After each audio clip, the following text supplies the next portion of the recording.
Hello and welcome students, জ্ঞান জ্যোতি coaching সেন্টারের পক্ষ থেকে তোমাদের সকলকে আরো একবার স্বাগত। আশা করছি সকলে ভালো আছো, সুস্থ আছো। আজকে এক্সামের জন্য আরো একটা ইম্পর্টেন্ট টপিক নিয়ে কিন্তু আলোচনা করব। বেসিক্যালি মোটামুটি সবগুলো টপিক ইম্পর্টেন্ট, কিন্তু এই যে এনসিএফ 2005 এটা কিন্তু তোমাদের এক্সামের জন্য ভেরি ভেরি ইম্পর্টেন্ট একখানা টপিক। তো এটাই কিন্তু আজকে আমাদের ক্লাস বা আলোচনার বিষয় থাকছে। ক্লাস বা আলোচনার বিষয় শুরু করার আগে এই জায়গাটি আমরা ঝটপট দেখে নিচ্ছি, দেন কিন্তু আলোচনার জায়গায় আমরা ফিরে যাচ্ছি। তোমরা যারা চাইছো আমাদের সাথে যোগাযোগ করতে বা কোনো রকম কনফিউশন থাকলে সেই পারপাসেও কিন্তু আমাদের সাথে যোগাযোগ করে নিতে পারো। সেই ক্ষেত্রে তোমরা এখানে দেখতে পাচ্ছ দুটো কন্ট্যাক্ট নাম্বার রয়েছে, যে কোনো একটি নাম্বারে কল করে কিন্তু তোমরা আমাদের সাথে সরাসরি যোগাযোগ করে নিতে পারছো। এইবারে চলে আসি কোর্স ফির বিষয়টা, যেটা কিন্তু একদম সিম্পল ভাবে একদম ইজি ভাবে এখানে দিয়ে দেওয়া রয়েছে। দেখো, for entire semester for major স্টুডেন্টসদেরকে পে করতে হবে 1199 টাকা অনলি, এবং মাইনর স্টুডেন্টসদেরকে পে করতে হবে মাত্র 699 টাকা 699। এই যে স্বল্প মূল্য পুরোটাই তোমাদের কথা মাথায় রেখে কিন্তু আমরা ধার্য করেছি, এবং যার বিনিময়ে কিন্তু এত কিছু তোমরা পেয়ে যাচ্ছ। তো এই হলো পুরো বিষয়টা। এবারে চলো আমরা আলোচনার বিষয়ে ফিরে যাচ্ছি, যেটা কিন্তু আবারও বলবো যে এক্সামের জন্য কিন্তু ভেরি ভেরি ইম্পর্টেন্ট। এনসিএফ 2005, ঠিক আছে? চলো দেখো কি বলা হচ্ছে। প্রথমে ফুল ফর্মটা জানতে হবে আমাদেরকে, যদিও কম বেশি আমরা জানি। এটা national curriculum framework, NCF national curriculum framework 2005 ভারতের শিক্ষা ব্যবস্থার একটি গুরুত্বপূর্ণ নীতি নথি, যেটা 2005 সালে এনসিইআরটি দ্বারা প্রণয়ন করা হয়। কার দ্বারা? এনসিইআরটি দ্বারা প্রণয়ন করা হয়। কত সালে? 2005 সালে। কি প্রণয়ন করা হয়? শিক্ষা ব্যবস্থার একটি গুরুত্বপূর্ণ নীতি বা নথি, যার নাম এনসিএফ ন্যাশনাল কারিকুলাম ফ্রেমওয়ার্ক। একদম ক্লিয়ার, ঠিক আছে? এবার দেখি উদ্দেশ্য কি।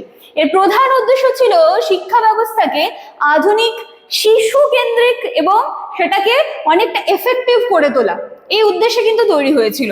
এই যে কাঠামোটি জাতীয় শিক্ষানীতি 1986 এবং 1992 সালের প্রোগ্রাম অফ অ্যাকশনের ভিত্তিতে তৈরি করা হয়। কার উপর বেস করে বা কিসের ভিত্তিতে তৈরি হয়? প্রোগ্রাম অফ অ্যাকশনের ভিত্তিতে তৈরি করা হয়। এনসিএফ 2005 এর মূল লক্ষ্য ছিল শিক্ষাকে এমন ভাবে গড়ে তুলতে হবে যে শুধুমাত্র বই থেকেই যে জ্ঞান অর্জন করা এই বিষয়টা যেন না থাকে, বরং কি সে এমন এক ধরনের শিক্ষা গ্রহণ করবে যেটা কিন্তু শিখে সে তার বাস্তব জীবনে সেটাকে কাজে লাগাতে পারে। ঠিক আছে? বাস্তব জীবনেও যাতে সে কাজে লাগাতে পারে, সে ক্রিয়েটিভ হতে পারে, তার যে চিন্তা শক্তি রয়েছে সেটারও যেন বিকাশ ঘটে। তো এই উদ্দেশ্যেই কিন্তু এনসিএফ 2005। ক্লিয়ার? এবার দেখি এনসিএফ 2005 এর একটি গুরুত্বপূর্ণ সুপারিশ হলো শিশু কেন্দ্রিক শিক্ষা ব্যবস্থা। ঠিক আছে? গুরুত্বপূর্ণ একটা সুপারিশ কি ছিল?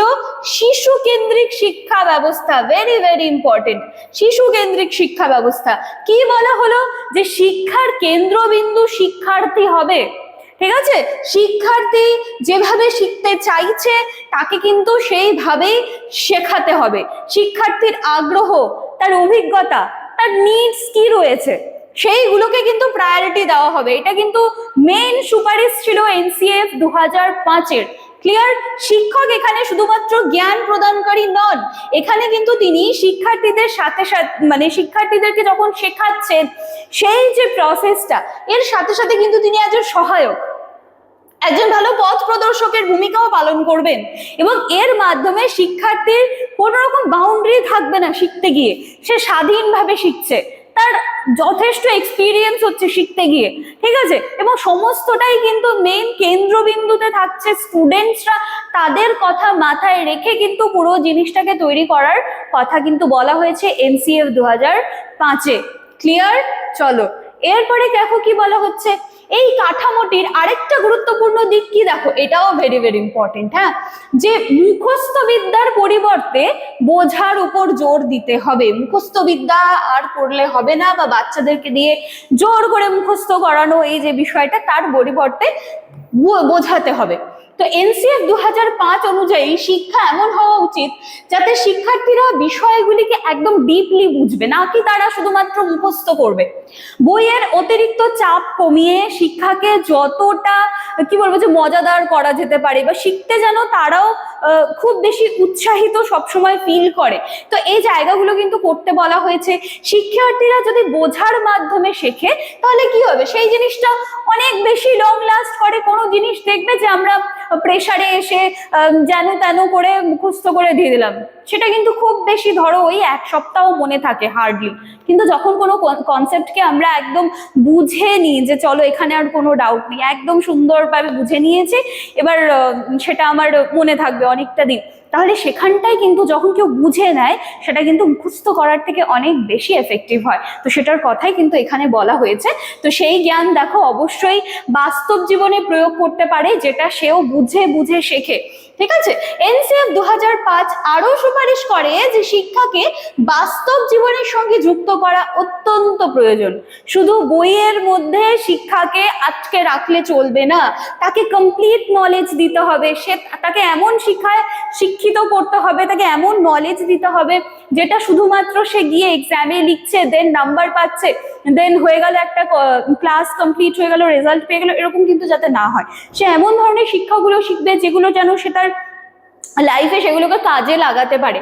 ঠিক আছে, তো তাই শিক্ষাকে সমাজ, পরিবেশ এবং দৈনন্দিন জীবনের যে অভিজ্ঞতা সমস্ত কিছুর সাথে যুক্ত করতে হবে। এতে শিক্ষার্থীরা সমাজ সম্পর্কে অনেক বেশি সচেতন হবে এবং বাস্তব সমস্যার সমাধান করার যে ক্ষমতা রয়েছে সেটাও কিন্তু তারা এই যে শিক্ষা পদ্ধতির মাধ্যমে অর্জন করে নিতে পারবে। ক্লিয়ার? আচ্ছা, এবার দেখো এছাড়াও 2005 এনসিএফ 2005 শিক্ষায় গণতান্ত্রিক মূল্যবোধ, সামাজিক সমতা, মানবিকতার বিকাশের উপর কিন্তু যথেষ্ট গুরুত্ব দিয়েছে। শিক্ষার মাধ্যমে শিক্ষার্থীদের মধ্যে সহনশীলতা, সহযোগিতা, দায়িত্ববোধ এবং সামাজিক ন্যায় বিচারের ধারণাও গড়ে তুলতে হবে। তাহলে সমস্ত দিকের কথাই কিন্তু বলা হয়েছে।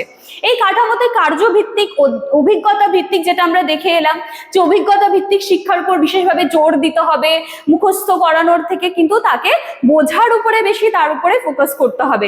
তো ভাষা শিক্ষার ক্ষেত্রেও এনসিএফ 2005 গুরুত্বপূর্ণ সুপারিশ করেছে। মাতৃভাষার মাধ্যমে শিক্ষার উপর বিশেষ গুরুত্বের কথা কিন্তু বলা হয়েছে।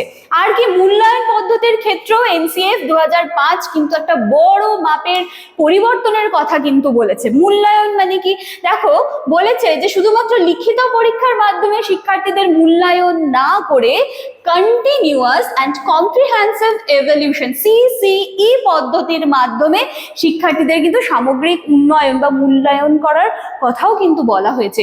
এতে কি হবে যে তাদের নলেজ বলো, স্কিল বলো, মনোভাব বলো, আচরণ সব দিক কিন্তু বিচার বিবেচনা করে নেওয়া যাবে।